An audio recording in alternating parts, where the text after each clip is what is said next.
Hello friends, नमस्कार। आप सभी को नमस्कार, सभी का वेलकम इस क्लास में। You all are welcome to this class. Friends, इस लाइव क्लास में जितने स्टूडेंट्स ऑलरेडी ज्वाइन कर चुके हैं वो क्विकली कंफर्म करें आपका ऑडियो वीडियो एक्सेसिबल है।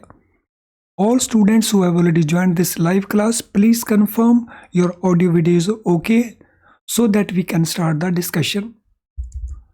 Wait for your confirmation, तो क्विकली कंफर्म कर दें। तो चलिए शुरू करते हैं आज का डिस्कशन। आज का हमारा डिस्कशन है फ्रीक्वेंटली आस्क्ड क्वेश्चंस के ऊपर। ऐसे क्वेश्चंस जो पास्ट में पूछे जा चुके हैं या जिनके पूछे जाने की पॉसिबिलिटी ऑलवेज बनी रहती है। ये हमारे मॉड्यूल ए के चैप्टर 17 से हैं जो कस्टमर सर्विस को रिलेट करता है। तो यहाँ से कई ऐसे क्वेश्चंस हैं जो लगातार भी पूछे जा चुके हैं। तो चलिए शुरू करते हैं इस मैराथन को। ये हमारे सामने है question number 1। RBI has emphasised matters relating to customer service should be deliberated by board.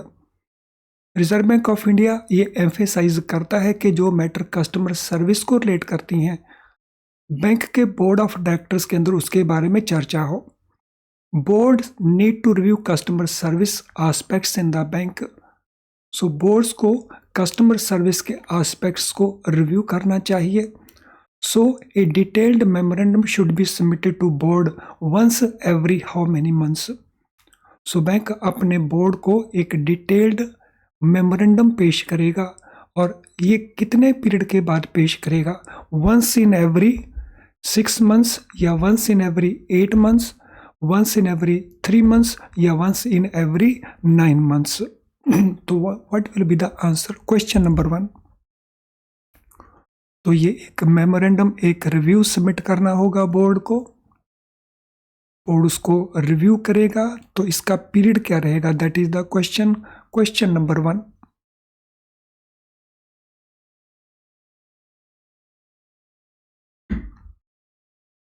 Question number 1।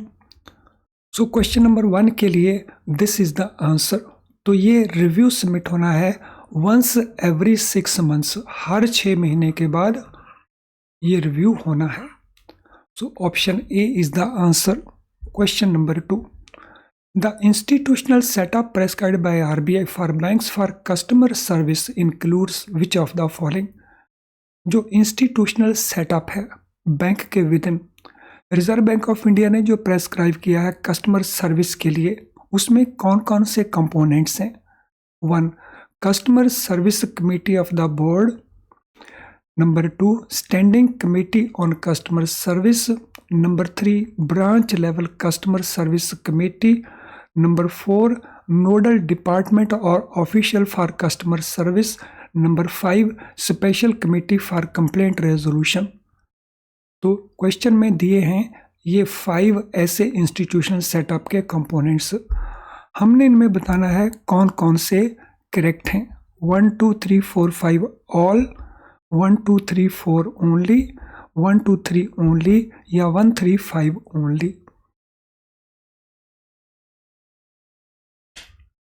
तो कौन कौन से इसमें होने चाहिए इंस्टीट्यूशनल सेटअप में। ये अलग अलग कमेटीज हैं डिफरेंट लेवल्स की या ऑफिशियल्स हैं at different levels. Question number 2, सभी को केयरफुली एग्जामिन करें फिर आंसर को प्रोवाइड करें।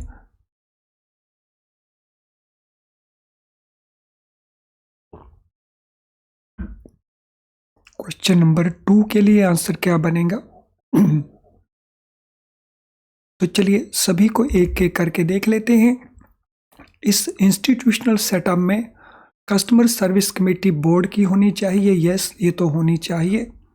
Number 2, standing committee on customer service होनी चाहिए, यस ये भी होनी चाहिए।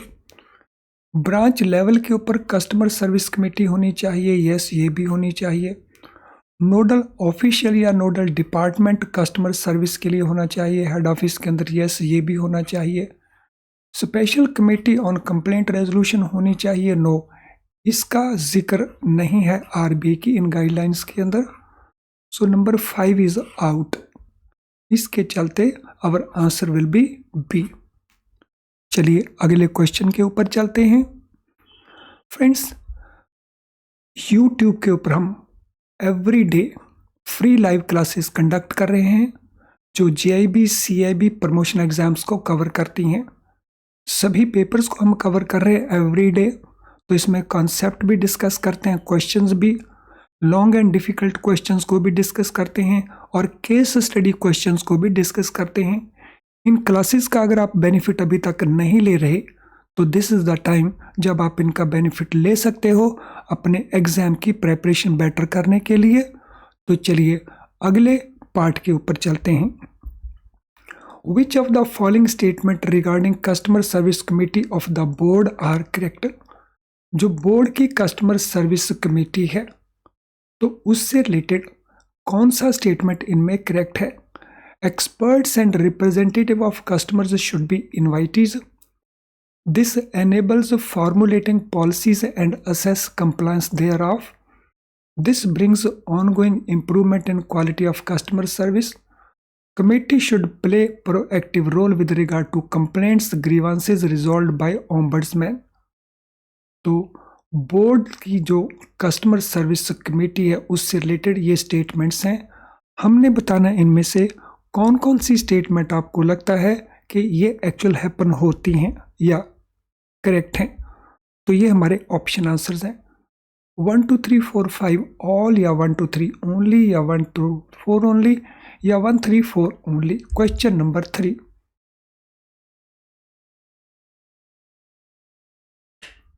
What is the answer for question number 3?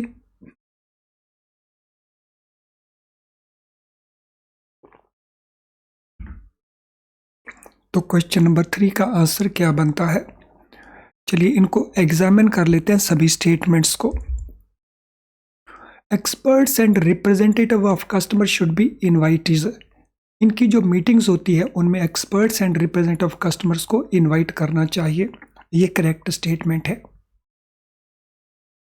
This enables formulating policies and assess compliance. इसका बेनिफिट क्या होगा जब हम एक्सपर्ट्स और रिप्रेजेंटेटिव्स बुलाएंगे कस्टमर्स के जो है, तो जो पॉलिसी फॉर्मुलेट करेंगे उसके लिए हमें हेल्प मिलेगी और उसका जो कंप्लायंस है उसके लिए हेल्प मिलेगी। This also is correct. This brings ongoing improvement in the quality of customer service. ये लगातार कस्टमर सर्विस में इम्प्रूवमेंट करने के लिए भी इम्पॉर्टेंट है, ये भी करेक्ट है। Committee should be proactive. उनको प्रोएक्टिव रोल प्ले करना चाहिए कंप्लेंट्स को लेके, ग्रीवांसेस को लेके जो ओम्बड्समैन रिजॉल्व कर रहे हैं। तो दिस ऑल्सो इज करेक्ट। तो this mean all options are correct. Our answer will be A. Who recommended establishment of a permanent standing committee on customer service in banks? So जो standing committee है customer service की बैंकों में, उसको किसने recommend किया और ये कमेटी क्या करती है? It is a dedicated focal point for customer service and have efficient powers to evaluate functioning in various departments. So this mean ये स्टैंडिंग कमेटी एक हाई पावर्ड कमेटी है जो कस्टमर सर्विस से ही रिलेटेड है। तो इसका रिकमेंडेशन किसने किया कि इसे इस्टेब्लिश किया जाए? तो it was done by committee on customer service, done by reserve Bank of India, done by committee on procedures and performance audit of public service and banking ombudsman. तो किसने इसको रिकमेंड किया था? तो who had recommended establishment of this committee? तो इनमें से किसने कहा था कि ये कमेटी बैंक में होनी चाहिए और ये उसकी पावर्स या उसके रोल होना चाहिए? So this is done by committee on procedures and performance audit of public service. तो इस कमेटी ने इसको रिकमेंड किया था, committee on procedures and performance audit of public service. चलिए अगले क्वेश्चन के ऊपर चलते हैं। Which of the following statements are true और false relating to standing committee on customer service? तो standing committee on customer service जिससे रिलेटेड क्वेश्चन नंबर 4 भी था, तो उससे रिलेटेड कौन कौन से स्टेटमेंट्स ट्रू हैं और कौन कौन से स्टेटमेंट्स फॉल्स हैं? First statement. Committee serve as a micro-level executive committee driving implementation process and providing relevant feedback. Number 2. Standing committee acts as bridge between various departments of the bank and the board or customer service committee of the board. Number 3. Committee may be chaired by CMD or executive director. Number 4. Committee will monitor timely and effective compliance of RBI directions on customer service and determine that action taken is in tune with their spirit and intent. तो हमने बताना है इनमें कौन कौन सी statements में true हैं और कौन कौन सी फॉल्स हैं, और ये हमारे ऑप्शन आंसर्स हैं. सो डिफरेंट हमारे पास ऑप्शंस हैं, कौन सी ऑप्शन करेक्ट बनती है. यस, इनको सभी को रीड करिए और फिर अंदाज़ा लगाइए कि इनमें से कौन कौन सी स्टेटमेंट्स करेक्ट है 1 से लेके 4 तक. तो you can read it once again और साथ में उसका इवेल्युएशन करते चलें.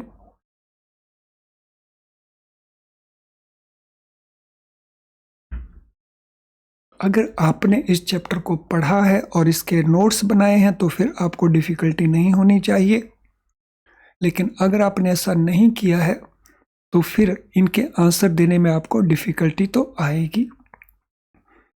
तो चलें एग्जामिन कर लेते हैं सभी स्टेटमेंट्स को. Standing committee on customer service. Number 1. Committee serves as micro level executive committee. ये एक छोटी कमेटी है, यानी इसमें थोड़े लोग हैं, लेकिन ये एग्जीक्यूटिव्स की कमेटी है, यानी सीनियर जो एग्जीक्यूटिव्स हैं उनकी कमेटी है, और ये इम्प्लीमेंटेशन प्रोसेस और रेलेवेंट फीडबैक बोर्ड को प्रोवाइड करती है. ये तो करेक्ट स्टेटमेंट है. नंबर 2. ये ब्रिज के तौर के ऊपर काम करती है. एक तरफ डिफरेंट डिपार्टमेंट हैं बैंक के और एक तरफ बोर्ड है या बोर्ड की कस्टमर सर्विस कमेटी है. यस, ये पुल का काम करती है, ब्रिज का काम करती है, यानी दोनों को लिंक कर देती है. कमेटी में बी चेयर्ड बाय CMD और ED. ये भी करेक्ट है. तो इसको जो चेयरमैन होंगे इसके या तो बैंक के CMD होंगे या बैंक के executive director. Number 4. Committee will monitor timely and effective compliance of RBI directions. तो ये मॉनिटर करती है कि रिजर्व बैंक ऑफ इंडिया के जो डायरेक्शन है कस्टमर सर्विस के ऊपर, उनकी टाइमली और इफेक्टिव कंप्लायंस हो रही है. और ये डिटरमिन भी करती है कोई एक्शन तो नहीं लेने वाला जो इन ट्यून हो विद स्पिरिट एंड इंटेंट. तो ये भी काम ये करती है. सो सभी की सारी स्टेटमेंट करेक्ट है. सो दैट मीन ऑप्शन ए सभी स्टेटमेंट्स करेक्ट हैं. तो ऑप्शन ए हमारा आंसर बन गया. Now question number 6. At all branches, a customer service committee should be in place as a formal channel of communication between customers and the bank, and it should be strengthened with greater involvement of customers. These should include at least. So, सभी branches के ऊपर customer service committee होनी चाहिए एक formal channel of communication के लिए customer के बीच में और बैंक के बीच में, और इसको स्ट्रेंथन किया जाए और इसमें ग्रेटर इन्वॉल्वमेंट हो कस्टमर्स की. इस पर्पस के लिए इस कमेटी में कौन होने चाहिए? स्टूडेंट रिप्रेजेंटेटिव होने चाहिए, बैंक मैनेजर होना चाहिए, गवर्नमेंट ऑफिशियल्स होने चाहिए या सीनियर सिटीजन होने चाहिए.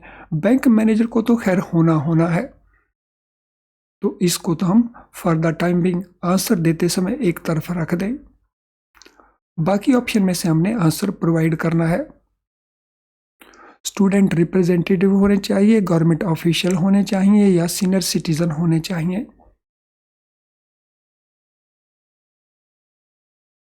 Question number 6. तो इसमें सीनियर सिटीजन को भी बुलाना चाहिए. So that is the guideline. So there should be presence of senior citizen also. Option D is our answer. Let us go to question number 7. Branch level customer service committee should meet at least twice a month, once a month, quarterly or biannually to study complaints, suggestions, cases of delay, difficulties faced reported by customers, members of the committee, and evolve ways and means of improving customer service. तो committee क्या करेगी? Study करेगी complaints suggestions को, या delay के cases को, या difficulty जो कस्टमर ने रिपोर्ट की या मेंबर्स ऑफ कमेटी ने रिपोर्ट की, और इवॉल्व करेगी वो मेथड्स के कस्टमर सर्विस को इम्प्रूव किया जाए। क्वेश्चन ये है कि इसकी मीटिंग इनमें से किस पीरियडिसिटी में होनी चाहिए? तो 2 महीने में, ट्वाइस ए मंथ, महीने में 2 बार, या महीने में 1 बार, या क्वार्टरली बेसिस के ऊपर, या बाय एनुअली। तो किस पीरियडिसिटी बेसिस के ऊपर इसकी मीटिंग्स होनी चाहिए? क्वेश्चन नंबर 7, क्या आंसर बनता है क्वेश्चन नंबर 7 के लिए?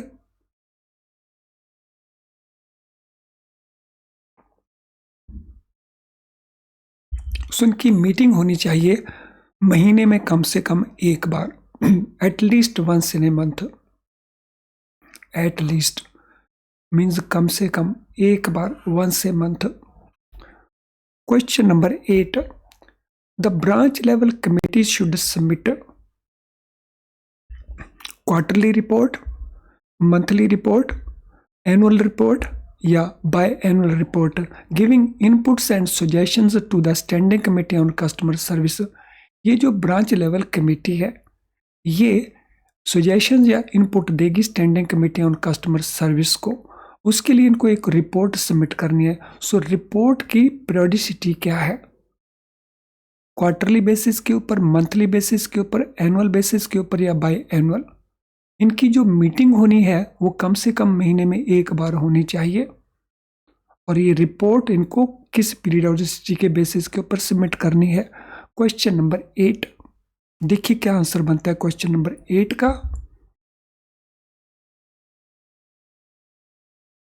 Answer to question number 8, periodicity of submitting the report.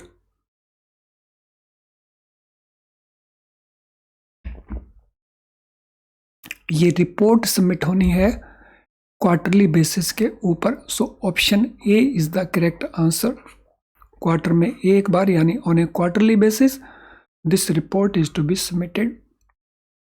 Question number 9, each bank should have a audit committee, a customer care executive, a legal advisor, या nodal department और official for customer service in head office and each controlling office with whom customers with grievances can approach in the first instance and with whom ombudsman RBI can liaise। तो हर एक bank में इनमें से क्या होना चाहिए customer service को लेकर, हेड ऑफिस में भी और कंट्रोलिंग ऑफिस में भी, जिसके चलते कस्टमर्स अपने ग्रीवेंसेस को लेकर के इनके पास जा सकें, और रिजर्व बैंक या ओम्बड्समैन को अगर ज़रूरत पड़ती है तो वो भी इनके साथ राब्ता रख सके। तो हमने बताना है इनमें से क्या होना चाहिए बैंक के अंदर। ऑडिट कमेटी होनी चाहिए, कस्टमर केयर एग्जीक्यूटिव होने चाहिए, लीगल एडवाइज़र होने चाहिए, या नोडल डिपार्टमेंट या ऑफिशियल होने चाहिए। क्वेश्चन नंबर 9, तो देखें क्या आंसर बनता है क्वेश्चन नंबर 9 के लिए।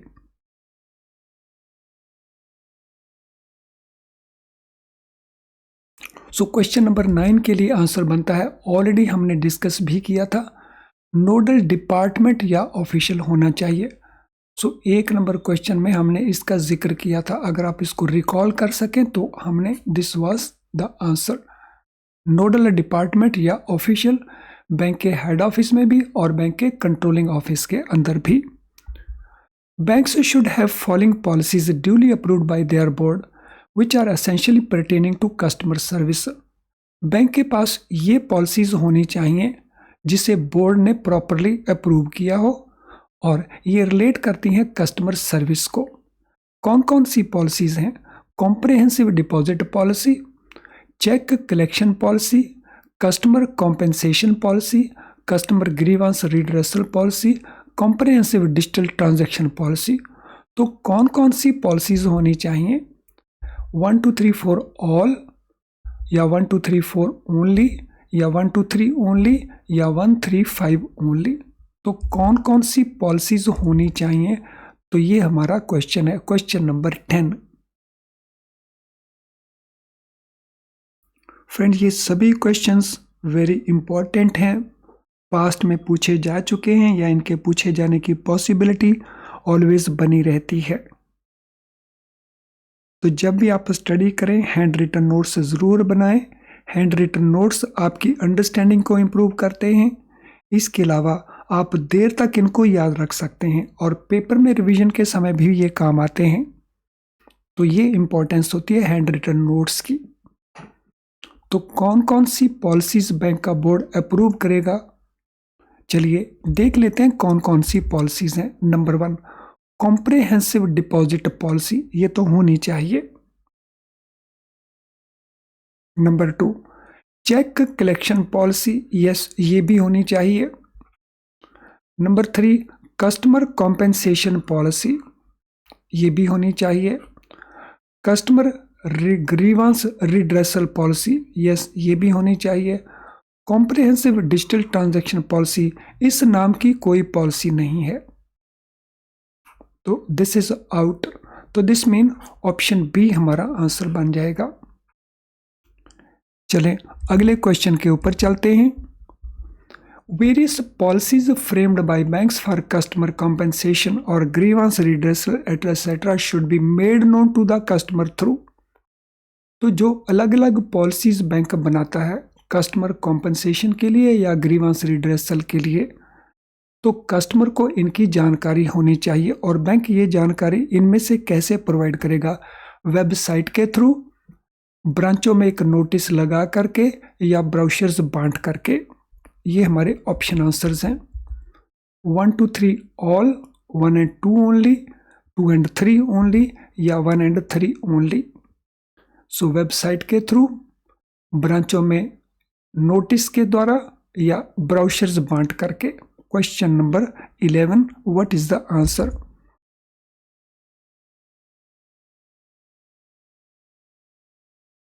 क्या आंसर बनता है क्वेश्चन नंबर 11 के लिए?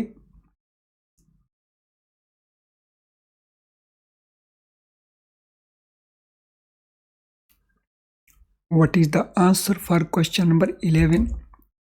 तो चलिए देख लेते हैं।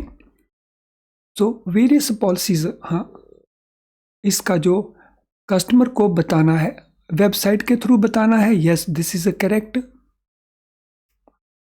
ब्रांचों में नोटिस पेस्ट करने हैं, दिस ऑल्सो इज करेक्ट।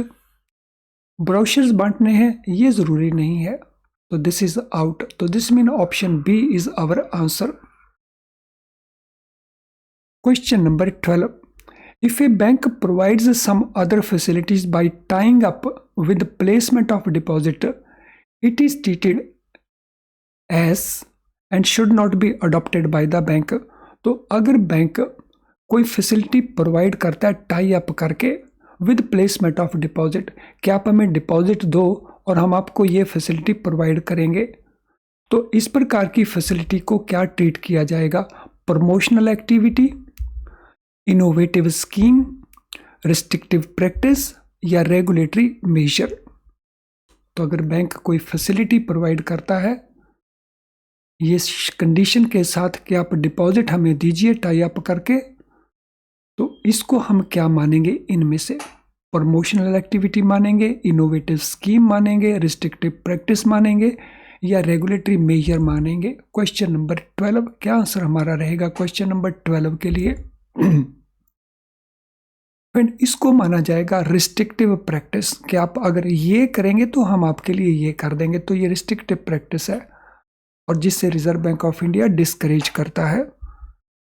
इससे पहले कि हम अगले क्वेश्चन को कवर करें, this is important information. If free live class enough to pass the exam, जो क्लास इस समय आप ज्वाइन किए हुए हैं क्या ये काफ़ी है आपके एग्जाम को पास करने के लिए? फ्रेंड इस प्रकार की जितनी भी क्लासेस हैं वो आपके स्कोर को बहुत इम्प्रूव करते हैं, इसलिए आप इनको ज़रूर ज्वाइन करें, लेकिन ये काफ़ी नहीं होती हैं एग्ज़ाम को पास करने के लिए।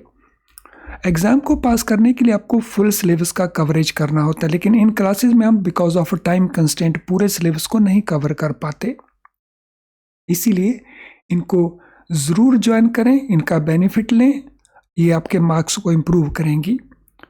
अगर फुल सिलेबस आप कवर कर रहे हैं बाय यूजिंग IIBF बुक्स, तो जो स्टूडेंट्स का फीडबैक है इनके बारे में वो मैं आपके साथ शेयर करता हूँ। स्टूडेंट का ऐसा मानना है कि इन बुक्स में जो कुछ लिखा है, जैसे लिखा हुआ है, उसको अंडरस्टैंड करने में उनको काफ़ी डिफ़िकल्टी आती है, यानी वो बार बार पढ़ते हैं, भूल जाते हैं, और इनके चलते they have to spend lot of time also. और इन दोनों के कारण वो पूरे सिलेबस को कवर नहीं कर पाते। इसके अलावा इन बुक्स में जो क्वेश्चन दिए हैं प्रैक्टिस के लिए वो बहुत थोड़े हैं, स्टूडेंट्स का ऐसा मानना है, और केस स्टडीज तो ऑलमोस्ट बिल्कुल दी ही नहीं हुई। तो फिर इन सभी के चलते वो प्रॉपर प्रेपरेशन नहीं कर पाते और क्वालिफाइंग मार्क्स नहीं ले पाते। अब एज एन ऑल्टरनेटिव आप हमारे best quality very low priced video lessons को यूज़ कर सकते हैं। इन वीडियो लेसन में जो कॉन्सेप्ट हम एक्सप्लेन करते हैं बहुत सिंपल करके बताते हैं, जिससे आप बहुत इजीली अंडरस्टैंड कर जाते हैं और बड़ी क्विकली अंडरस्टैंड कर जाते हैं, यानी आपकी ये दोनों इश्यूज उसमें सॉल्व हो जाते हैं, जिसके चलते आप पूरे सिलेबस को भी कवर कर पाते हैं। हमारे क्वेश्चन बैंक में आपको बहुत सारे मल्टी चॉइस क्वेश्चंस मिल जाएंगे, तो जो आपकी प्रॉपर प्रैक्टिस करवा देंगे। हमारा केस स्टडी का जो पैकेज है उसके अंदर आपको विद सॉल्यूशन बहुत सारी केस स्टडीज मिल जाएंगी और आपका ये एस्पेक्ट भी कवर हो जाएगा, यानी आपके सभी इश्यूज का जो सॉल्यूशन है हमारी इन प्रोडक्ट्स में है। तो ये अवेलेबल कहाँ पे होंगी? तो ये अवेलेबल है हमारी वेबसाइट के थ्रू। तो हमारी वेबसाइट के कोर्स पेज में जाएं। सो कोर्स पेज में आपको ये सारी फैसिलिटीज़ मिल जाएंगी। वेबसाइट के ऊपर आप हमारी ऐप को भी डाउनलोड कर सकते हैं, तो वहाँ पे भी आपको ये फैसिलिटीज़ मिल जाएंगी। तो इनका बेनिफिट लीजिए अगर अभी तक उसको शुरू आपने नहीं किया है। तो अब हम चलते हैं अगले क्वेश्चन के ऊपर। Banks should have a comprehensive and transparent policy on collection of cheques. तो बैंकों के पास एक कॉम्प्रिहेंसिव एंड ट्रांसपेरेंट पॉलिसी होनी चाहिए चेक कलेक्शन के लिए। ये पॉलिसी इनमें से किस किस पार्ट को कवर करेगी? Number 1, immediate credit for local और आउटस्टेशन चेक्स को। Number 2, time frame for collection of local और आउटस्टेशन इंस्ट्रूमेंट्स को। Number 3, interest payment for delayed collection. Number 4, grievance redressal. तो यहाँ पे ये नंबर 4 है, नंबर 3 नहीं है ये। तो इन 4 एस्पेक्ट को ये कवर करेगी। तो क्या सचमुच में ये चारों एस्पेक्ट हैं? तो हमारे ऑप्शंस है 1 2 3 4 ऑल, या 1 2 3 ओनली, या 1 2 4 ओनली, या 1 3 4 ओनली। तो इनमें आइडेंटिफाई करिए कौन कौन से करेक्ट बनते हैं। सो पॉलिसी इनमें से किस किस एस्पेक्ट को कवर करेगी?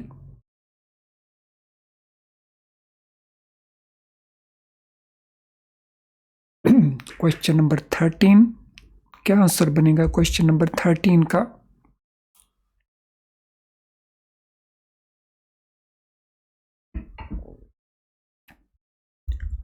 चलिए देख लेते हैं। इमीडिएट क्रेडिट ऑफ लोकल और आउटस्टेशन चेक्स को, इसको यस कवर करेगी। देन टाइम फ्रेम क्या रहेगा इनके कलेक्शन के लिए, उसको भी कवर करेगी। और डिले होती है तो इंटरेस्ट कितना पे करना पड़ेगा, इसको भी कवर करेगी। ग्रीवांस रिड्रेसल के लिए इस प्रकार की पॉलिसी नहीं है, क्योंकि वो एक जनरल पॉलिसी है बैंक की, जिसमें इन बातों को भी कवर किया जाएगा। तो ये पार्ट इस पॉलिसी में कवर नहीं होगा। So that mean option B will be our answer. Banks must have a customer compensation policy that could be based on model policy of IBA।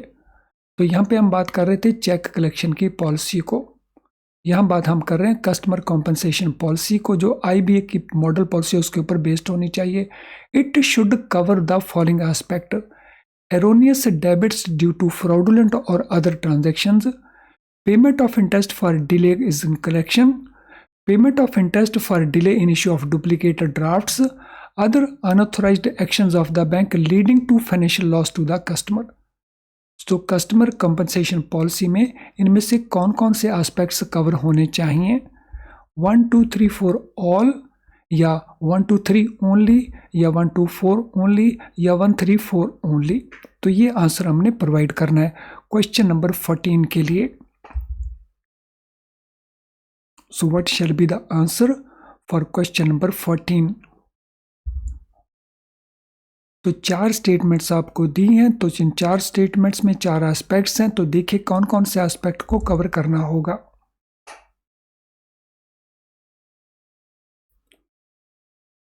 तो चलिए देखते हैं कौन कौन से एस्पेक्ट को कवर करना होगा। Erroneous debits due to fraudulent और अदर ट्रांजैक्शन। सो गलत डेबिट कर देना फ्रॉड के कारण या दूसरी ट्रांजैक्शन के कारण, यस, इसके लिए क्या कॉम्पनसेशन होगी, ये कवर होना चाहिए। अगर डिले होता है कलेक्शन में तो उसका इंटरेस्ट क्या होना होगा, ये भी उसमें कवर्ड होनी चाहिए।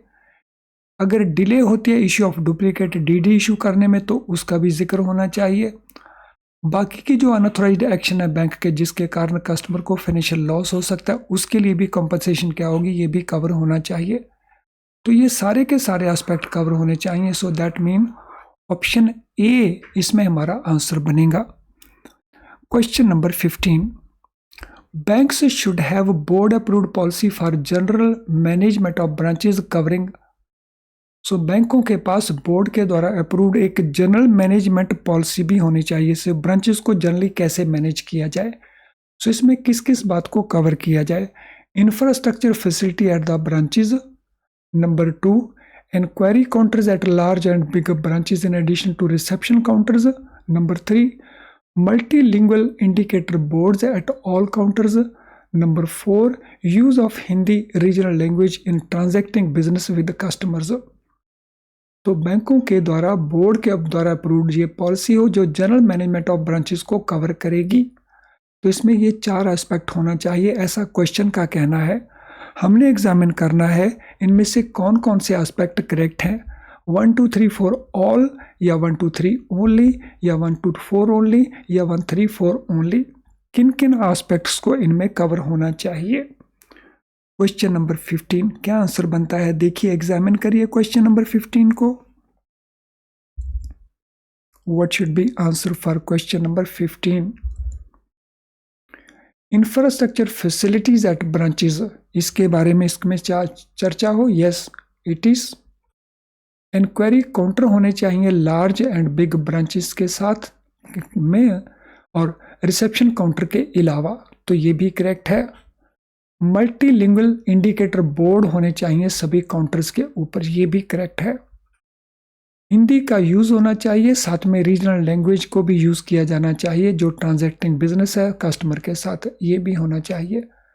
तो ये सारे के सारे होने चाहिए इस पॉलिसी के अंदर। Option A is the right answer.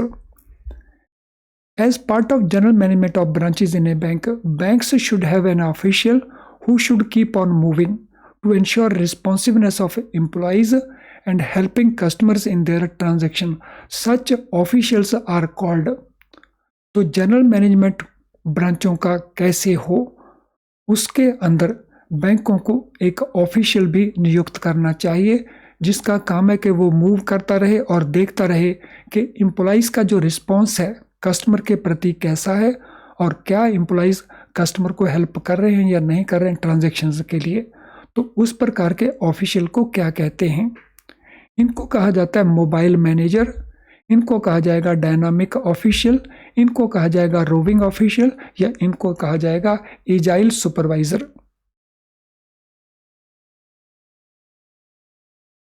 तो what will they be called, तो इनको क्या कहा जाएगा। इनका काम है कि ये मूव करते रहेंगे ब्रांच के अंदर ये देखने के लिए कि एम्प्लॉइज़ कितने रिस्पॉन्सिव हैं और साथ में ये हेल्प करेंगे कस्टमर्स की इन देयर ट्रांजैक्शंस। इस प्रकार के ऑफिशियल को हम कहते हैं रोविंग ऑफिशियल। तो option C is our answer. तो इनका काम है कि ये मूव करते रहते हैं ब्रांच के अंदर। चलिए नेक्स्ट क्वेश्चन के ऊपर चलते हैं। Customers are eligible for how many free ATM transaction inclusive of financial and non financial transaction every month from their own bank ATM। So बैंकों का जो अपना ATM है, कस्टमर को कितनी फ्री ट्रांजैक्शंस परमिटेड है, जो फाइनेंशियल ट्रांजैक्शन भी हो सकती हैं, नॉन फाइनेंशियल ट्रांजैक्शन भी हो सकती हैं, 3 या 4 या 5 या 6 पर मंथ। तो अपने ही ATM की हम बात कर रहे हैं, उसमें अपने ही कस्टमर को कितनी फ्री ATM ट्रांजैक्शन परमिट होंगी पर मंथ। Question number 17।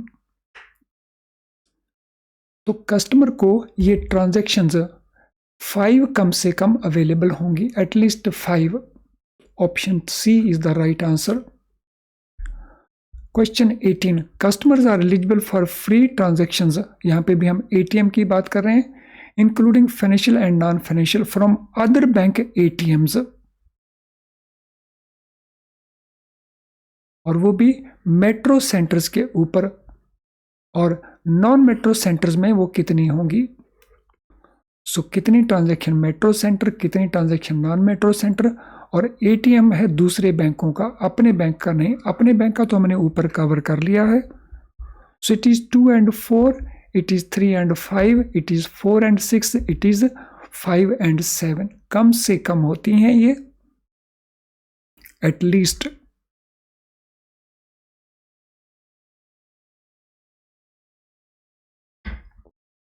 सो क्वेश्चन नंबर 18, क्या आंसर बनता है क्वेश्चन नंबर 18 के लिए? So in metro at least 3 transactions, in other centres at least 5 transaction. So option B हमारा आंसर बन जाएगा. सो मेट्रो के अंदर 3, नॉन मेट्रो के अंदर 5. Next question, for enhancing efficiency in ATM operations, the following steps should be taken by the bank. ATM operations की efficiency को increase करने के लिए इनमें से कौन कौन steps banks लेगा? Message of non-availability of cash to be displayed before transaction initiation on screen or any other manner.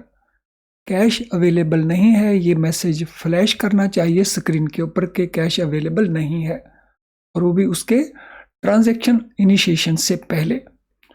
To display ATM ID in the ATM premises. Number 3, complaint forms with name and phone numbers of the official to be available at ATMs. Number 4, sufficient toll free phone numbers for lodging complaints, reporting and blocking lost cards, ये होनी चाहिए. To inform customer failed ATM transaction, complaint must be lodged with the card issuing bank for all failed transaction. तो ये ATM operation को efficiency provide करने के लिए इनमें कौन कौन से स्टेप्स हैं जो कि डिज़ायरेबल है? ऑल द 5 या 1 2 3 4 ओनली, या 1 2 3 ओनली, या 1 3 5 ओनली? तो कौन कौन से वो स्टेप्स हैं जो लेने चाहिए?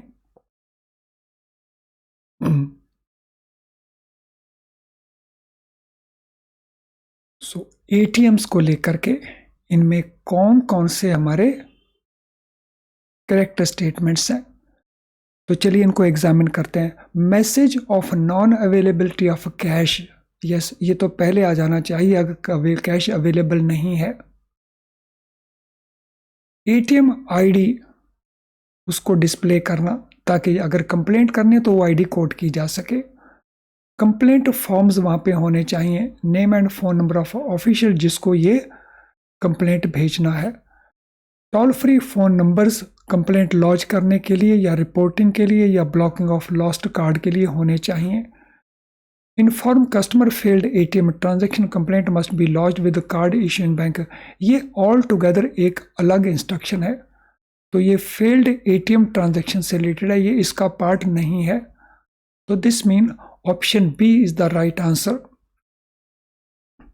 क्वेश्चन नंबर 20, बैंक्स या white labeled ATMs should have robust system for availability of cash in ATMs with timely replenishment. वो ATM बैंक की हों, वो ATM white label ATMs हों, तो एक सिस्टम हेल्दी होना चाहिए, उसमें कैश अवेलेबल होना चाहिए और उसकी टाइमली भरपाई होनी चाहिए. Cash out at any ATM more than 10 hours in a month.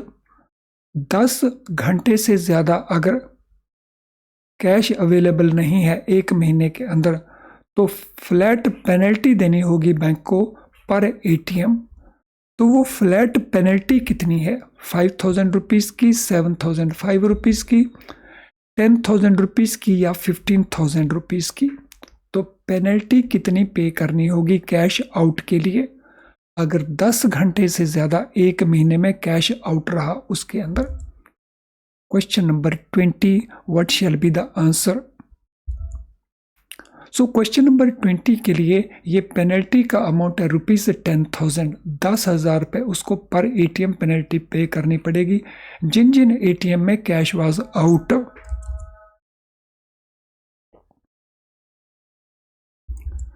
Now question number 21. RBI has advised banks to resolve customer complaints regarding wrongful debit on account of ATM transactions within how many days on receipt of a customer complaint? Within T plus 2 working days, within T plus 3 working days, T plus 4 working days या T plus 5 working days। अगर बैंकों को complaint मिलती है customer से regarding wrongful debit in the ATM transaction, तो इसको कितने पीरियड में रिजॉल्व करना होगा बैंक को from date of receipt of the customer complaint. Sorry friends, so question number 21, what shall be the answer. हमने बताना है time period during which it should be resolved. So इसका जो रेजोल्यूशन है वो हो जाना चाहिए T plus 5 वर्किंग डेज के अंदर, T plus 5 वर्किंग डेज के अंदर, तो this should be resolved. Question number 22, in case of delay in resolving customer complaint, तो ये जो रेजोल्यूशन अगर T plus 5 वर्किंग डेज में नहीं होता, अगर इसमें डिले होती है for wrongful debit on account of ATM transaction, तो बैंक कंपेंसेट करेगा कस्टमर को for delay period.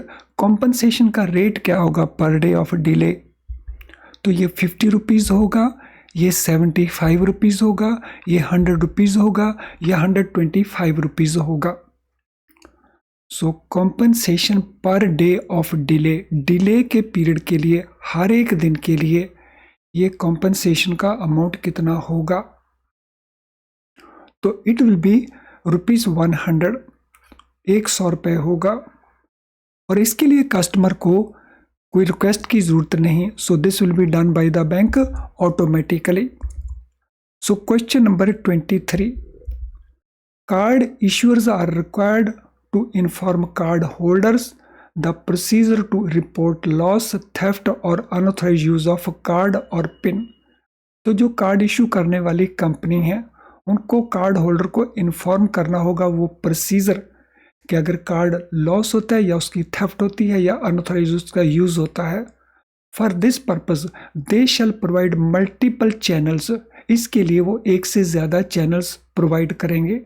In channels में डेडिकेटेड हेल्पलाइन हो सकती है, SMS नंबर्स हो सकते हैं, इंटरेक्टिव वॉइस रिस्पॉन्स हो सकती है, clearly visible link on the website हो सकता है। तो हमने बताना है इनमें से वो कौन कौन से चैनल्स हैं जो कार्ड इश्यूअर्स प्रोवाइड करेंगे for the card holders. 1 2 3 4 all, 1 2 3 only, 1 2 4 only या 1 3 4 ओनली। तो ये डिफरेंट चैनल्स हैं यहाँ पे मेंशन किए हुए, तो इनमें से कौन कौन से चैनल्स कार्ड इश्यूअर्स प्रोवाइड करेंगे, तो ये सारे चैनल्स हैं। तो इनमें से किस किस चैनल को प्रोवाइड किया जाएगा। डेडिकेटेड हेल्पलाइन प्रोवाइड किया जाएगा, yes it will be provided. SMS का नंबर दिया जाएगा कि यहाँ पे SMS कर सकते हैं, yes it will be provided. Interactive voice response facility provide करनी होगी, yes it will B. Clearly visible link देना होगा वेबसाइट के ऊपर, yes this also will be. So this mean option A is the right answer in this case. तो ये हमारा answer बन गया। Let us now go to next question. For card not present transactions, CNP transaction, banks must have system of two-step verification, biometric authentication, OTP authentication या additional factor of authentication based on information not visible on the card for online card not present transactions. So वो transaction जो card not present transaction है, तो banks को इनमें से किस system को अडॉप्ट करना होगा। तो 2 स्टेप वेरिफिकेशन का सिस्टम, बायोमेट्रिक ऑथेंटिकेशन का सिस्टम, OTP ऑथेंटिकेशन या एडिशनल फैक्टर ऑफ ऑथेंटिकेशन, कौन सा बैंक को अडॉप्ट करना होगा। या कार्ड इश्यूर को प्रोवाइड करना होगा एडिशनल फैक्टर ऑफ ऑथेंटिकेशन, तो ये प्रोवाइड करना होगा बैंक को, ये सिस्टम बैंक के पास होना चाहिए। Question next, in the context of limiting liability of customers in unauthorised electronic banking transaction, a customer is entitled to zero liability if customer informs, I am repeating the question. In the context of limiting liability of customers in unauthorized electronic banking transaction, अगर कोई unauthorized banking electronic transaction happen होती है तो customer की liability को अगर हमने limit करना है, एक customer is entitled to zero liability, तो कस्टमर की लाइबिलिटी जीरो होगी if customer informs bank within how many working days of receiving banks communication for the transaction. अगर बैंक को इन्फॉर्म करता है कस्टमर एक पर्टिकुलर पीरियड के अंदर, तो कस्टमर की लाइबिलिटी ज़ीरो मानी जाएगी। वो 2 दिन के अंदर इन्फॉर्म करे, 3 दिन के, 4 डेज या 5 वर्किंग डेज होने चाहिए ये। So within how many working days the customer should respond to communication from the bank. So bank से जब उसको कम्युनिकेशन मिला कि ये अनऑथराइज्ड ट्रांजेक्शन हुआ, उसके कितने पीरियड के अंदर अगर कस्टमर रिस्पॉन्ड कर देता है तो जीरो लाइबिलिटी बनेगी कस्टमर की। So it is 3 days period, तो 3 वर्किंग डे में अगर कस्टमर इन्फॉर्म कर देता है। Option B is the right answer. In cases where responsibility is not with the bank और the customer but elsewhere in the system and when there is a delay of how many working days after receiving bank's communication in notifying the bank of such a transaction, the per transaction liability of the customer shall be limited to the transaction value or the amount. So उन cases में जहां ना तो वो गलती customer की है ना वो गलती कस्टमर की है, लेकिन कहीं और है सिस्टम के अंदर, और डिले इंफॉर्मेशन के अंदर कितने पीरियड का हो, तो उस केस में जो कस्टमर की लायबिलिटी होगी ज़्यादा से ज़्यादा कितनी होगी, ट्रांजैक्शन की वैल्यू तक या एक पर्टिकुलर अमाउंट तक। तो ये पीरियड कितना है जिसके पीरियड अंदर कस्टमर बैंक को इन्फॉर्मेशन प्रोवाइड करेगा, 2 से लेके 4 दिनों का, 3 से लेके 5 दिनों का, 4 से लेके 7 दिनों का या 5 से लेके 7 दिनों का। तो ये पीरियड रिपोर्टिंग का है, तो यहाँ पे कस्टमर की जीरो लायबिलिटी होगी, और इन केसेस में कस्टमर की लायबिलिटी ट्रांजैक्शन की वैल्यू तक या एक स्पेसिफाइड अमाउंट तक होगी। तो हमने बताना है तो ये डिले पीरियड कितना है जिसमें कस्टमर इंफॉर्मेशन प्रोवाइड करेगा, तो ये पीरियड है 4 से लेके 7 दिन का।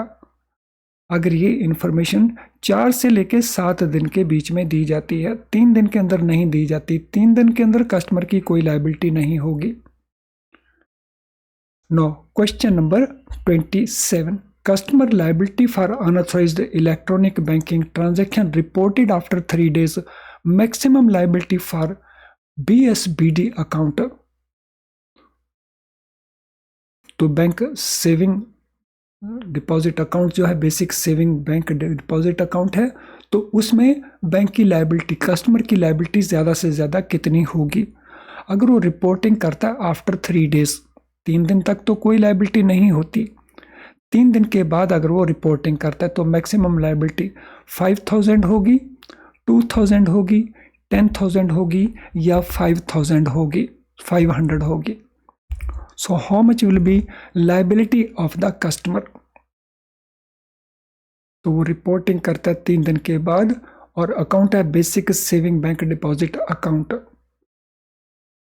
So this liability will be equal to 5,000 rupees, maximum 5,000 रुपए।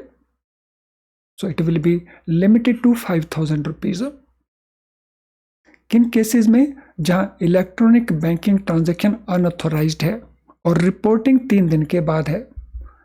Customer liability for unauthorised banking transaction reported after 3 days, maximum liability for saving bank account other than BSBD। अगर ये BSBD अकाउंट नहीं है तो उसके लिए 5000 हुआ। अदर देन BSBD अगर ये अकाउंट है तो फिर कस्टमर लाइबिलिटी मैक्सिमम कितनी होगी? 8000 रुपीज़, 10,000 रुपीज़, 12,000 रुपीज़ या 5000 रुपीज़? कस्टमर की लाइबिलिटी ज़्यादा से ज़्यादा कितने अमाउंट के लिए होगी? सो question number 28, what shall be the answer? ये लाइबिलिटी मैक्सिमम 10,000 रुपीज़ की होगी, ज़्यादा से ज़्यादा 10,000। तो अगर BSBD अकाउंट है तो 5000, अगर saving bank account other than BSBD है तो 10,000। Customer liability of unauthorized electronic banking transaction reported after 3 days. Maximum liability.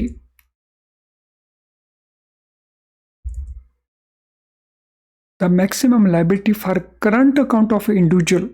किसी इंडिविजुअल का करंट अकाउंट जिसमें एनुअल टर्नओवर अकाउंट में 25 लाख तक रुपए होगी, तो उस केस में कितनी लाइबिलिटी होगी? सो यहाँ करंट अकाउंट है जिसमें टर्नओवर जो एनुअल है अकाउंट के अंदर 25 लाख रुपीज़ से ज़्यादा नहीं है, तो उसमें कस्टमर की लाइबिलिटी कितनी होगी? 10,000 होगी, 5,000 होगी, 15,000 होगी या 20,000 होगी?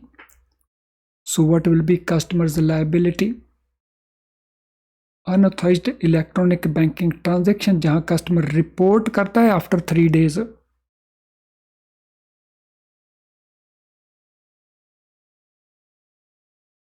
सो अगर वो 3 डेज में रिपोर्ट करता है then there is no liability. After 3 days अगर वो रिपोर्ट करता है तो liability will be equal to ₹10,000, 10,000 रुपए की लाइबिलिटी होगी कस्टमर की। Option A is the answer. Customer liability for unauthorized electronic banking transaction reported after 3 days. Maximum liability for current account of individual where turnover is above ₹25 lakh. तो यहाँ पे transaction का value, turnover का value up to 25 lakh था। अगर वो 25 लाख से ज़्यादा हुआ तो फिर उस केस में कस्टमर की लाइबिलिटी कितनी होगी? 25,000, 30,000, 20,000 या 35,000? तो 25 लाख तक अगर अकाउंट में टर्नओवर है तो 10,000 का है। 25 लाख से ऊपर अगर टर्नओवर है तो फिर कस्टमर की लाइबिलिटी इनमें से कितने अमाउंट के लिए होगी? Question number 30, what shall B answer for question number 30? तो ये लाइबिलिटी बनेगी 25,000 रुपीज़ तक की। तो here it will be up to ₹25,000।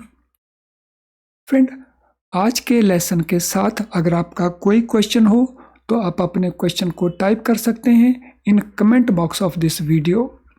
इस वीडियो के कमेंट बॉक्स में टाइप कर दीजिए। अगर आपकी कोई जनरल क्वेरी है तो ये हमारा ईमेल आईडी है, तो आप हमें यहाँ पे मेल कर सकते हैं, वहाँ सूटेबली हम आंसर करेंगे और आपकी हेल्प करेंगे। कस्टमर सर्विस को लेकर के आज हमने बहुत सारे इंपॉर्टेंट क्वेश्चंस को डिस्कस किया जो प्रोबेबल क्वेश्चंस हैं। इनमें से कई पूछे जा चुके हैं, कई पूछे जाने की पॉसिबिलिटी हैं। आई एम श्योर ये क्लास आपको बहुत काम आएगी। अगर आपको क्लास यूज़फुल लग रही है तो फिर क्विकली लाइक बटन को पुश कर दें। अभी और भी हमने कुछ क्वेश्चंस करने हैं, तो अगर आपको आज के सेशन को लग रहा है कि यूज़फुल है तो इसको लाइक कर दें, क्योंकि जब आप लाइक करते हैं तो यूट्यूब आर्टिफिशियल इंटेलिजेंस को लेकर के हेल्प से और बहुत सारे स्टूडेंट्स को इन सेशन को दिखाने की कोशिश करता है। तो डायरेक्टली हम ये भी कह सकते हैं कि आपका लाइक करना मीन्स यूट्यूब के द्वारा हम दूसरे स्टूडेंट्स की हेल्प कर रहे होते हैं। पर्सनल तौर के ऊपर भी आप इसके लिंक को शेयर कर सकते हो अपने सोशल मीडिया अकाउंट के ऊपर। अगर आप हमारी क्लासेस को मिस कर रहे हो तो उसके पीछे रीज़न हो सकता है कि आपने हमारे चैनल को सब्सक्राइब नहीं किया या बेल आइकन पुश नहीं किया। तो अगर आप चाहते हैं कि आप किसी भी क्लास को मिस ना करें तो पहले तो ये सुनिश्चित कर लें कि आपने चैनल सब्सक्राइब किया है और साथ में बेल आइकन को पुश किया है। सो अगर आप बेल आइकन को पुश करेंगे तो हमारे नोटिफिकेशंस आपको सारे के सारे मिलते चलेंगे। तो चलें अगले क्वेश्चन के ऊपर चलते हैं। Customer liability for unauthorized electronic banking transaction reported after 3 days. Maximum liability for credit card with limit above how much rupees restricted to rupees 25,000. तो कस्टमर की लाइबिलिटी ज़्यादा से ज़्यादा 25,000 रुपये होगी अगर रिपोर्टिंग 3 डेज के बाद किया जाता है। क्रेडिट कार्ड की लिमिट जब कितने अमाउंट की हो उस केस में अबब rupees 4 lakh, rupees 6 lakh, rupees 5 lakh या रुपीज़ 3 लाख। तो क्रेडिट कार्ड की लिमिट अगर एक पर्टिकुलर अमाउंट से ऊपर है 4, 6, 5 या 3 तो फिर जो लाइबिलिटी कस्टमर की होगी 25,000 रुपये होगी। तो इसका आंसर क्या बनता है क्वेश्चन नंबर 31 के लिए। So what shall B liability for that. तो ये लाइबिलिटी तो 25,000 है। तो अमाउंट ऑफ लिमिट जब 5 लाख से ऊपर हो above 5 lakh. For starting customer service at commencement of business hours, the working hour of staff should be fixed. How many minutes earlier, especially at metropolitan and urban centers, customer service branch के अंदर on time शुरू हो सके, जो business hours आपने बताए हुए हैं।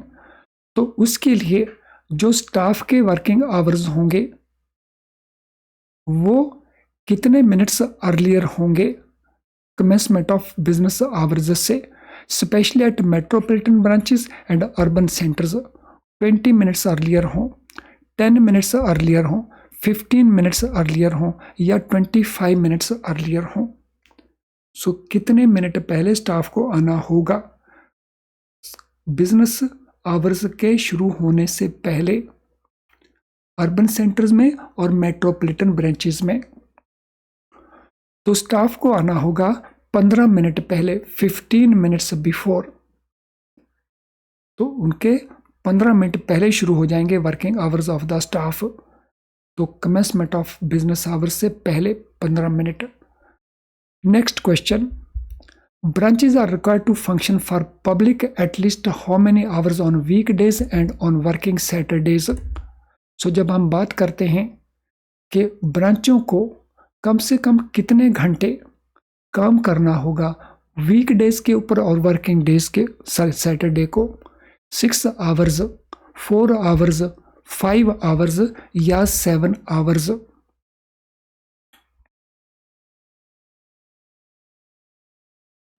तो कितने घंटे काम करना होगा वीक डेज के ऊपर और वर्किंग सैटरडेज को।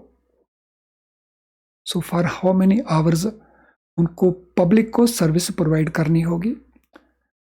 Required to function for public minimum for 6 hours, 4 hours, 5 hours या 7 आवर्स। तो कम से कम उनको 4 घंटे ये सर्विस प्रोवाइड करनी होगी। सो कस्टमर सर्विस वो कम से कम 4 आवर्स प्रोवाइड करेंगे on all week days and on working Saturdays. So friends, आज के इस सेशन में हमने कस्टमर सर्विस से रिलेटेड बहुत सारे एस्पेक्ट्स कवर किए हैं। इन 33 क्वेश्चंस के अंदर हमने ऑलमोस्ट जितने भी इम्पोर्टेंट एस्पेक्ट्स हैं उनको हमने कवर किया है। इसके अलावा और भी कई सारे एस्पेक्ट्स हैं।